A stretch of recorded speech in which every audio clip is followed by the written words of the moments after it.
Hello students, today I have come up with the next part of the chapter P block elements from class 12 syllabus. So in the previous video we have started with noble gases. So today we will continue with the noble gases.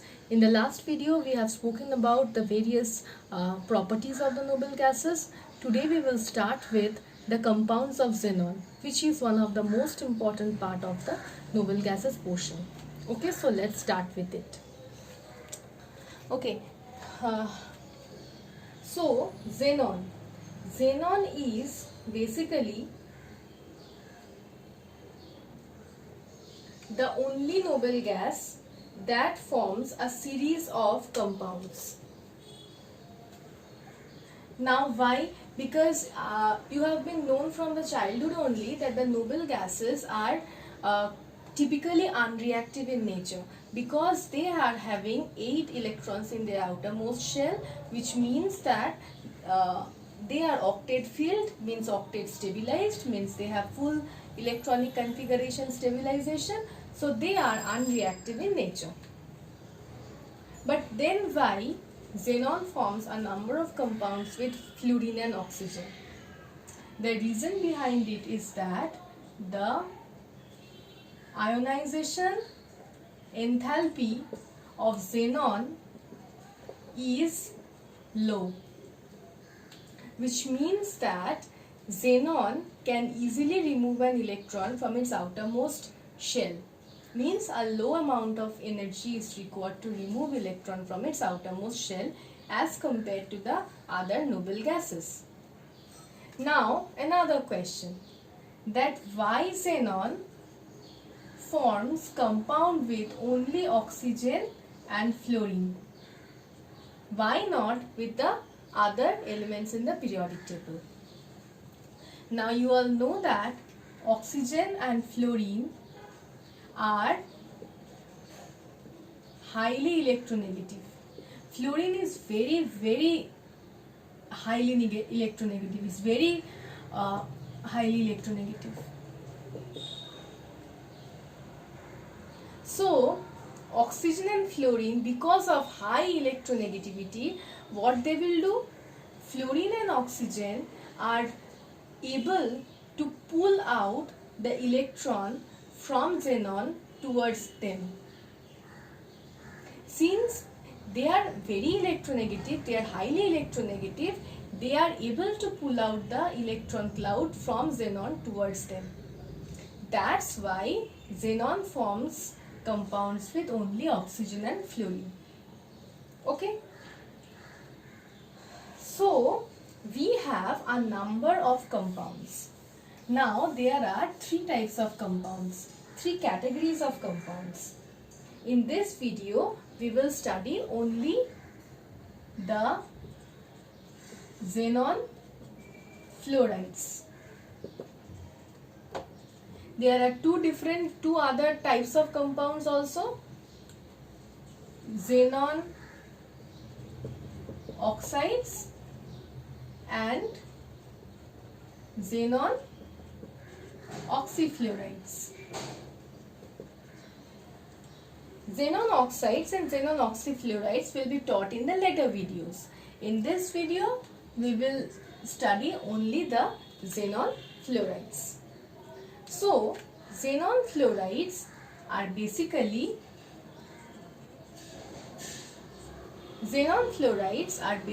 of 3 types: xenon difluoride, xenon tetrafluoride and xenon hexafluoride. So the 3 types of xenon fluorides. First we will know the preparation, how these 3 types of xenon fluorides are prepared. So remember one thing, that these 3 types of xenon fluorides are prepared by using the same reagents only, but the ratio of the reagents are different. Like when xenon and fluorine reacts in the ratio 1:3 in presence of nickel tube acts as a catalyst here. Temperature 673 Kelvin and pressure 1 bar. Then we will get xenon difluoride in the solid state. Now, when xenon reacts with fluorine in the ratio 1:5, using the same catalyst, temperature pressure differs.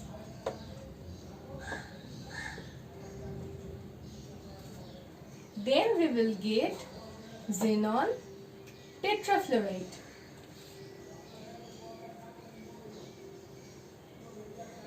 Now, when xenon reacts with fluorine in the ratio 1:20, using the same catalyst, temperature pressure differs. Then we will get xenon hexafluoride. So, this is how, by the direct combination of xenon with fluorine under suitable and various conditions, we will get the 3 fluorides of xenon. Also, there is another way of getting xenon hexafluoride. What is it? When xenon tetrafluoride reacts with, wait a minute, I'll show.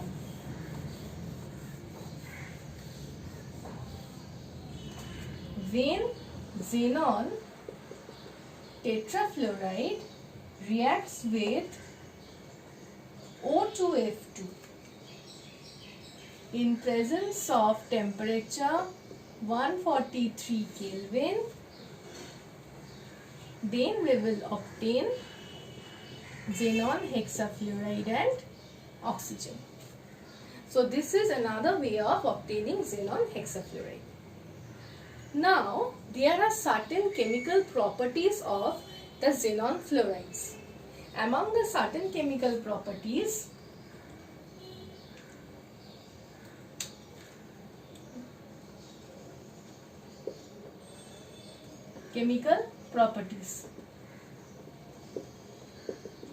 See, chemical properties portion is nothing but just the mugging up of chemical reactions. But I just want to tell one important chemical property which is really very important, that is the reaction of xenon bifluoride or xenon tetrafluoride or xenon hexafluoride with the fluoride ion acceptors. PF5 is a fluoride ion acceptor. So, what is the role of the fluoride ion acceptor?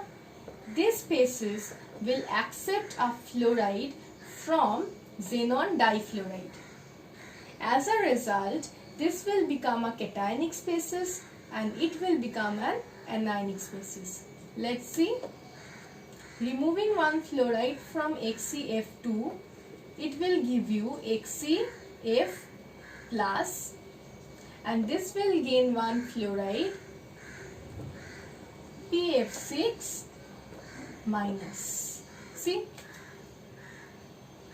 Likewise, xenon tetrafluoride and xenon hexafluoride, they will also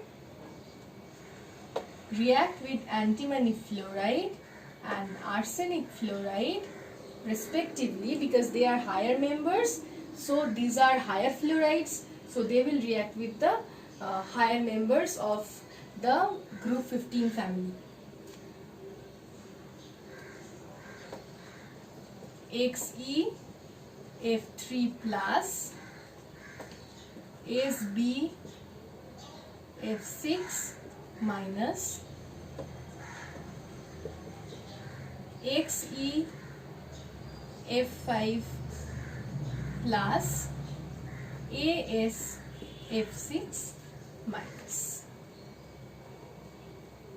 Okay, so these are the fluoride ion acceptors. In this case, they will accept the fluoride ion from the xenon fluorides. There are many other reactions like the reactions with water. With water, generally the xenon fluorides undergoes hydrolysis. Xenon difluoride will undergo slow hydrolysis, whereas xenon tetrafluoride will undergo fast hydrolysis. The reaction will become violent and fast. Okay. Also, the xenon fluorides act as fluorinating agents. How they act as fluorinating agents? See, like I am saying that xenon tetrafluoride reacts with platinum. It will react with platinum to form platinum tetrafluoride and xenon will be left alone. So, platinum is fluorinated by xenon tetrafluoride. Now, xenon fluorides also act as oxidizing agents. Now, how they act as oxidizing agents? You can see here, I'll show you a reaction. HCl.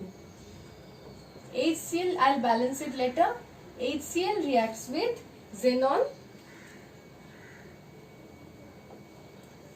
difluoride.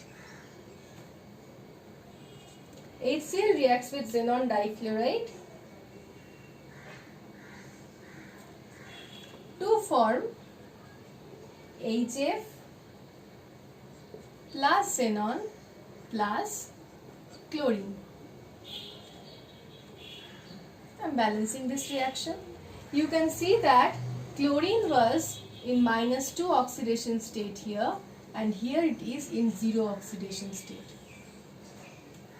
So, oxidation of Cl- to Cl2 takes place. So, these are basically the chemical properties of the xenon fluorides. Now, I will come to the most important part of the xenon compounds portion, which is the structures.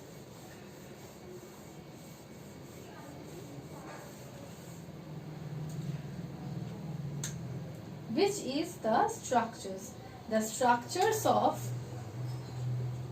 xenon difluoride. Okay, I'll just show you. I have taught you already chemical bonding. We will take only the outer electronic configuration. 5s2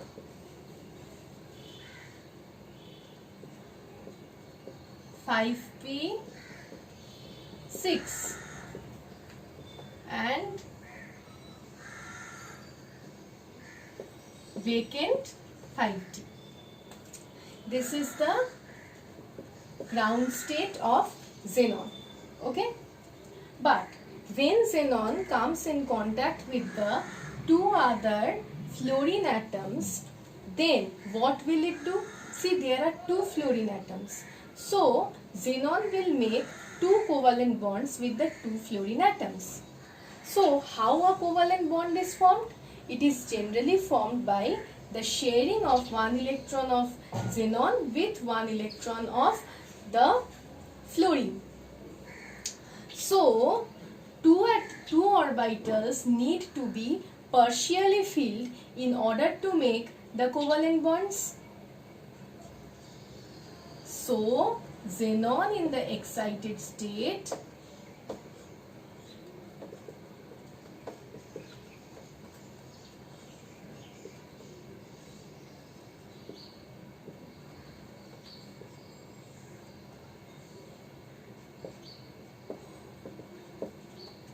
what will it do? It will excite one electron from 5p to 5d. And see, we are having two partially filled orbitals. Now,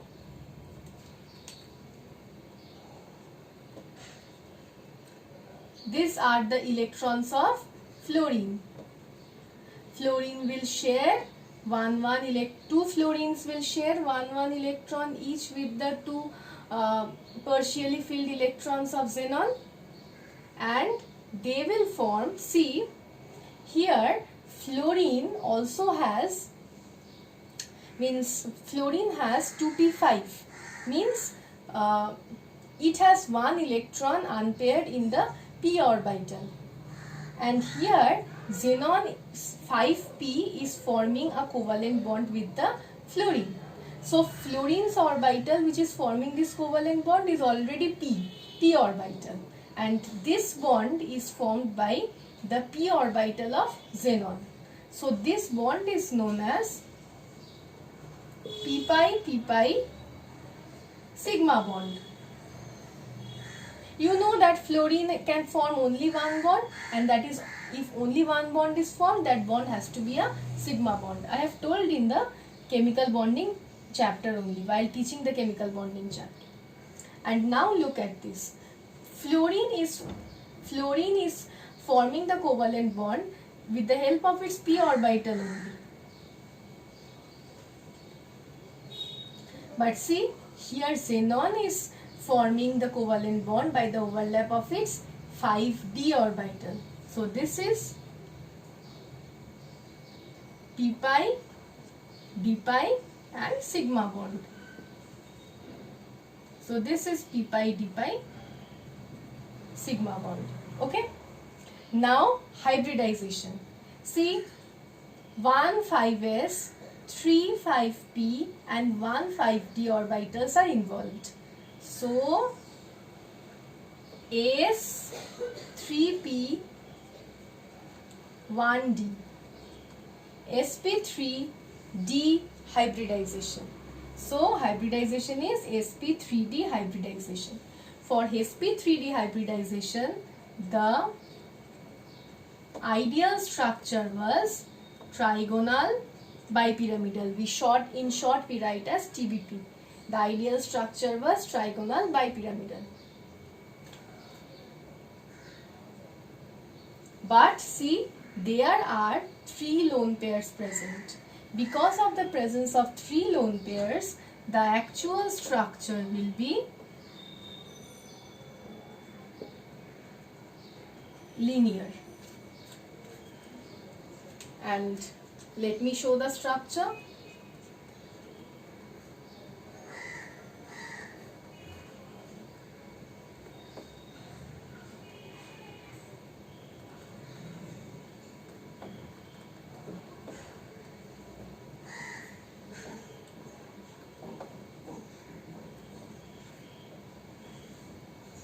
So this is the structure of XeF2. Okay. This is about XeF2. Now we will study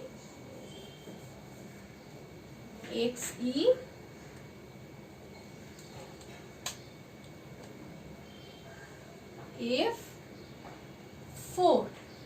See, in XeF4 we need 4 covalent bonds. 4 covalent bonds. So for that reason, in XeF4, in the excited state, another electron from 5d will be excited, 5p will be excited to the 5d orbital.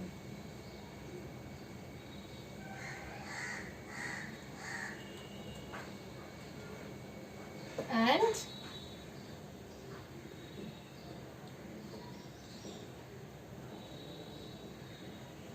we will have 2 more singly filled orbitals, which will be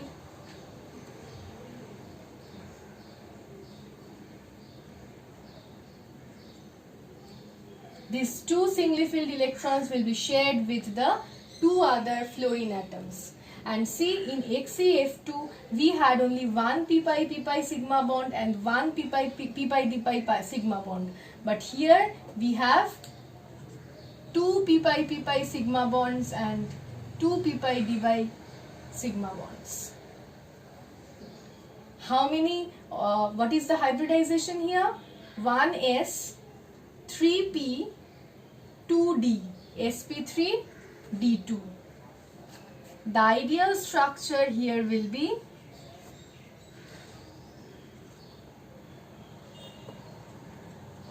octahedral, but due to the presence of two lone pairs, the actual structure changes to square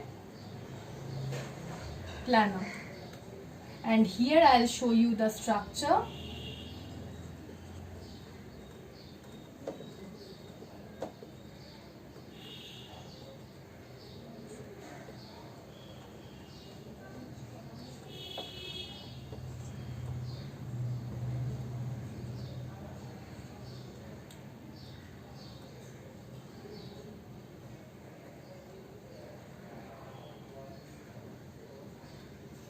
This is the structure of XeF4.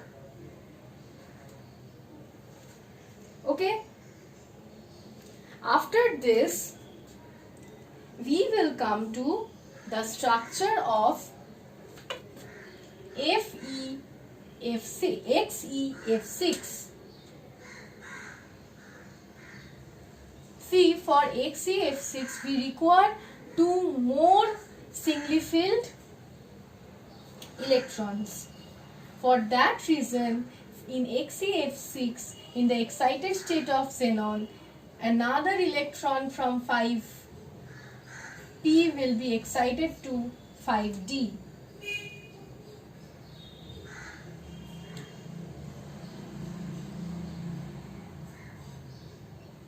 And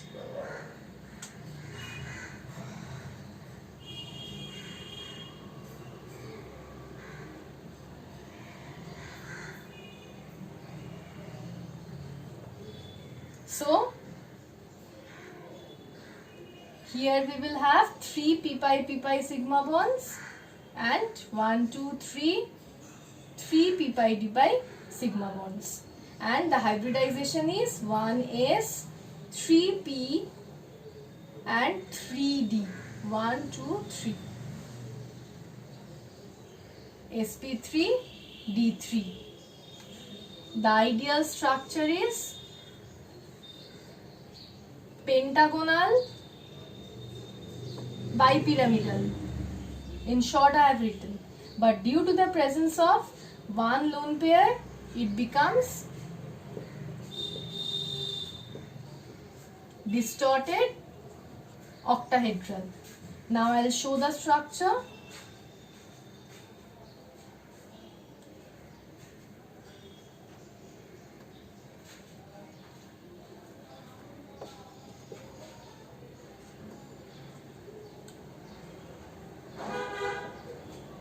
This is the structure of xenon hexafluoride. Okay, so these are basically about the xenon fluorides. In the next video, we will start with the xenon oxides and xenon oxyfluorides. Okay, thank you.